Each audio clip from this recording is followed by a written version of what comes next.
지금까지 말씀드린 물권 변동은 물권 전반에 걸친 물권 변동이었습니다.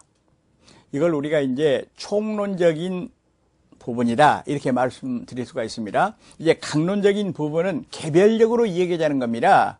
그러면 앞에서 제가 말씀드릴 때 민법에 8가지 물권이 나와 있는데 그 중에서 한 가지를 빼버린다 그랬습니다. 질권을 빼버린다. 왜냐? 시험 범위가 아니기 때문에, 동산에만 적용되기 때문에. 그래서 빼버립니다. 그러면 7가지가 되겠네요. 그래서 우선 우리가 물권 강론 그래 봅시다. 7가지를 말씀드리는데 순서대로 점유권, 소유권, 지상권, 지역권, 전세권, 그리고 유치권, 저당권을 차례로 말씀드리되 이번 강좌는 점유권 첫 번째 강좌가 되겠습니다. 제55강입니다. 예고 말씀대로 점유권 시작하겠습니다.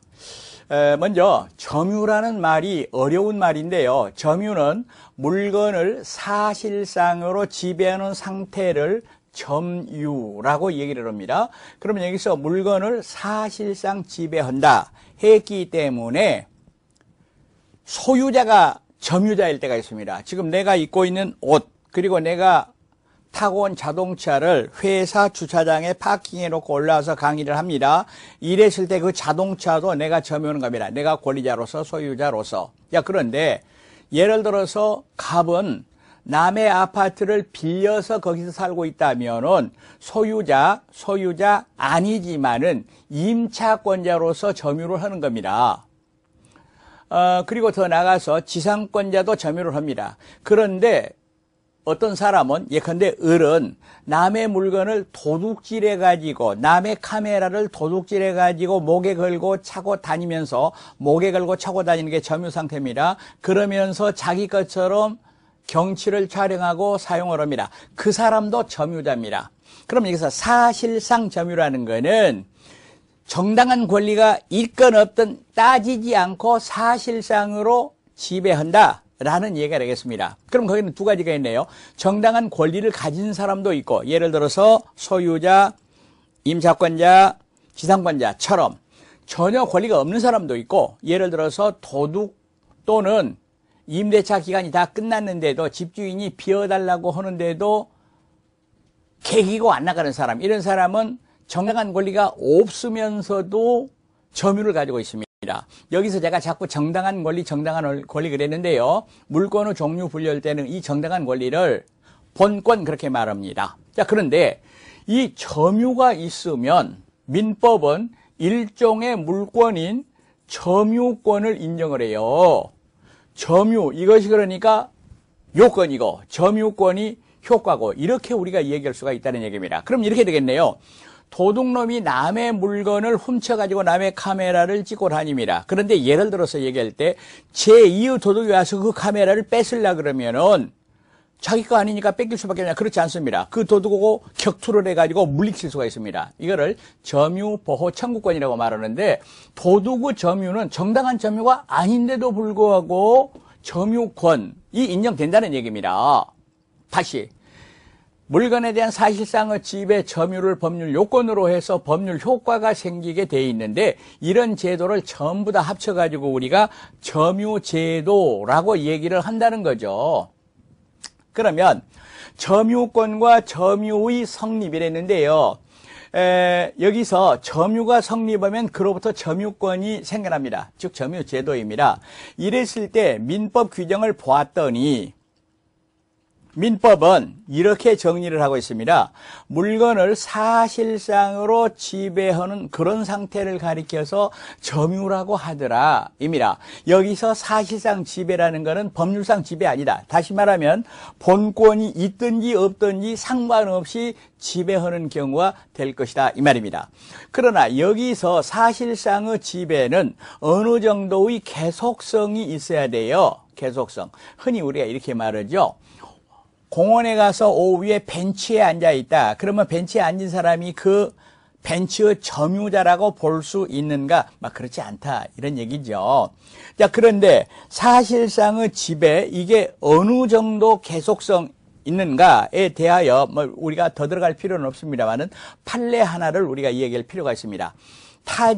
타인의 토지 위에 건물을 소유한 자는 그 토지의 점유자이다.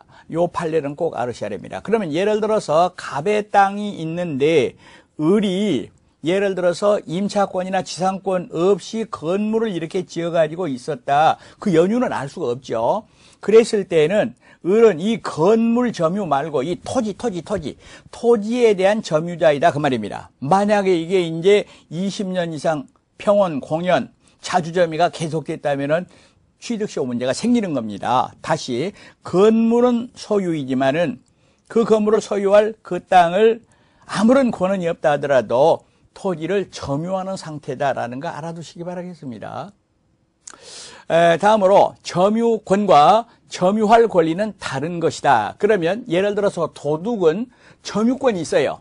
그러나 점유할 권리는 없다 하는 거 우리가 금방 이해하실 수가 있을 겁니다. 그러면 카메라를 잃어버린 사람은 점유권은 없어. 그러나 점유할 권리는 있어. 여기서 점유할 권리를 제가 본권 이렇게 얘기한다 그랬습니다. 그리고 점유가 성립하기 위한 요건으로는 점유 설정 의사가 필요하다라고 말을 합니다. 그러나 여기서 점유 설정 의사는 의사 표시에서 말하는 효과 의사하고는 다릅니다. 따라서 어린 아이나 예를 들어서 말하면은 제한 능력자, 예를 들어서 말하면 피성년 후견인, 피한정 후견인 이런 사람도 훌륭하게 점유를 가질 수 있습니다. 예를 들어서 어린아이가 자기 장난감을 가지고 놀고 있다. 그거는 점유가 성립합니다. 의사표시는 아니지만은 불완전하지만은 점유 설정 의사. 따라서 우리는 점유 설정 의사를 자연적 의사라고 얘기를 합니다. 여러분, 사실상의 지배 이 판례 하나를 찍어두고 여기에 너무 깊이 들어갈 필요는 없다 할 것입니다.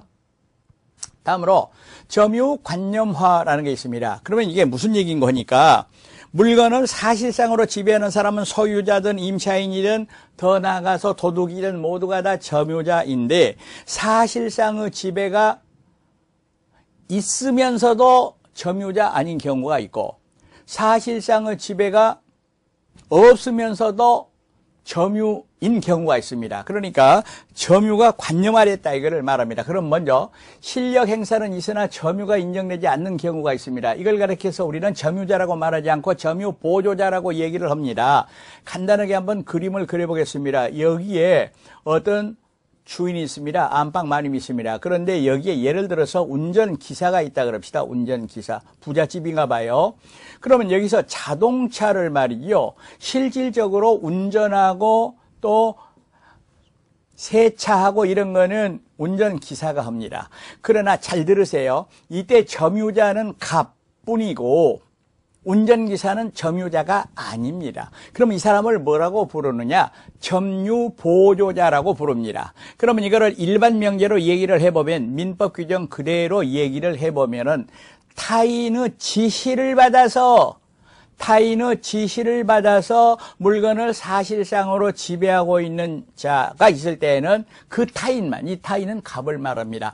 타인만 점유자라고 말을 합니다.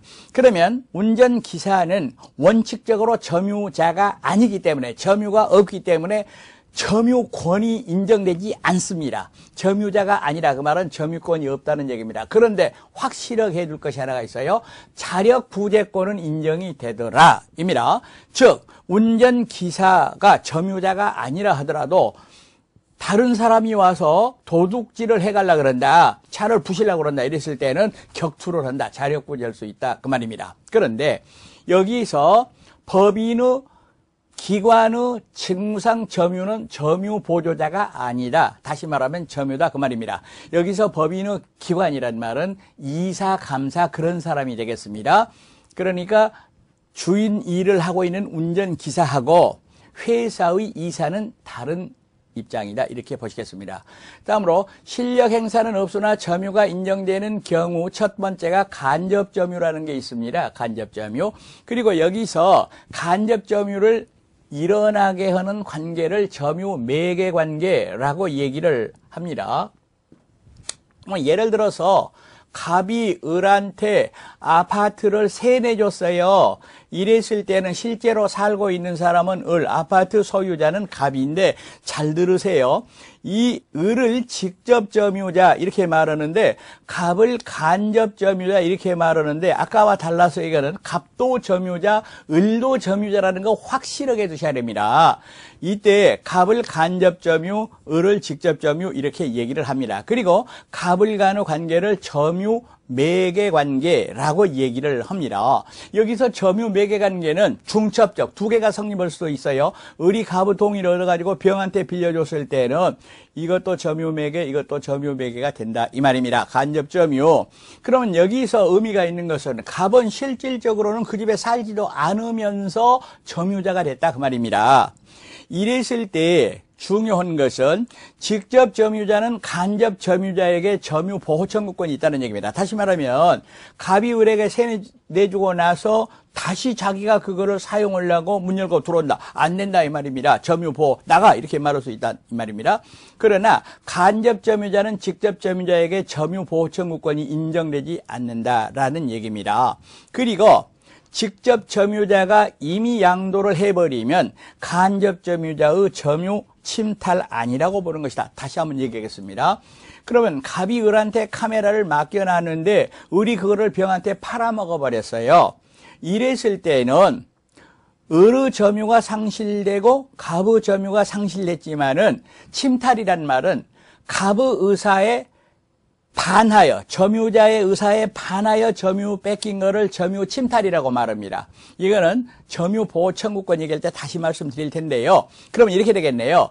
을이 병한테 팔았단 말은 을의 의사에 의해서 그러나 갑의 의사에 의하지 않고 병에게 점유가 넘어갔다 했을 때는 점유 상실이지만은 침탈은 아니다. 빼앗긴 건 아니다 그 말입니다. 확실하게 보시기 바라겠습니다. 그리고 상속에 의해서 점유가 승계되는 겁니다. 예를 들어서 아들이 미국 유학을 하고 있었어요.